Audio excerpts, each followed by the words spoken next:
Hey guys, welcome to Shay's Corner. So today I'm going to show you guys how to make some braised short rib. Super easy. You can do it, yes, as a beginner, and they are literally going to fall off the bone. People are going to be asking you to either A, give them the recipe, or two, make it for them again. So just be prepared. On the side, you'll have everything that you need. They will be listed below in the caption, so you don't have to follow that all the way through. Get it, write it down, have everything you need, set it up however you like to get cooking, and go ahead and get started. So make sure your short rib are completely thawed and brought up to room temp. If you don't do this and you put these in the cast iron with oil, the oil will start popping at you because there's water comes seeping through, and it's basically going to be shooting at you at the pot at the stove. So we'll just let them thaw completely and bring them up to room temp. You're going to generously salt them on each side with pepper. I used about 2 tablespoons of salt for the whole entire dish, and added my black pepper, got those seasoned up real nice, and got them ready to go into the cast iron. So I use this cast iron from IKEA. It is a matte enameled cast iron, very nice. It looks like it's raw cast iron, but it's actually not. But yeah, we'll put these in and make sure we get a nice sear on each side. So while that's working, I'm going to work on my veggies. We did celery, some carrots. I also cut up some onion, and I popped about 3 cloves of garlic on the side. So once you get that good, beautiful sear, again, remember to just flip them over on every side. And by the time you are ready to get these out the pot, make sure you don't scrape up this nice flavor down here at the bottom, the fod. We're going to use that. We're going to keep that in the pan and use our veggies with that.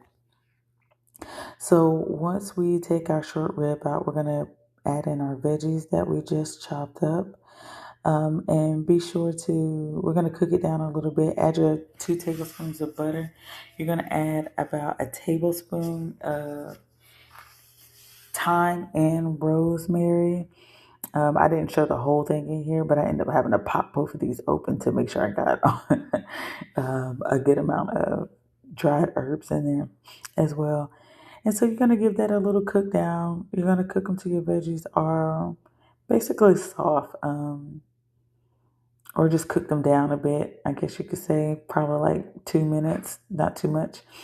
You're going to add in about 2 tablespoons of tomato paste. And once you get that in there, just give it a good stir and make sure you coat it in there really well. And so once that is complete, I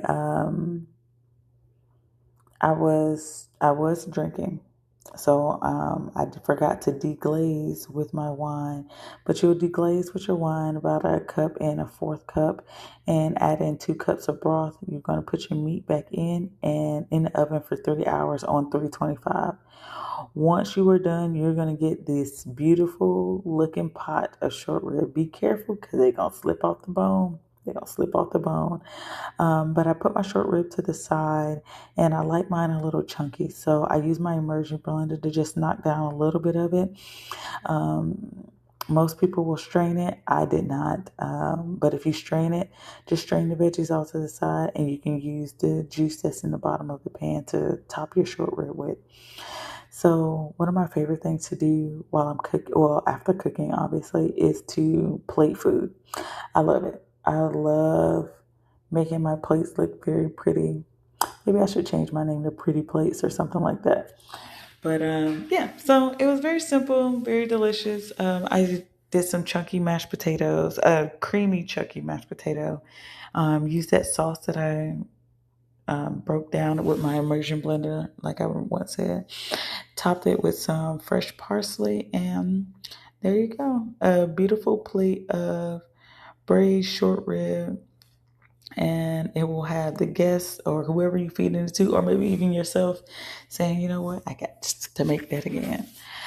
All right, stay tuned next time on Shay's Corner.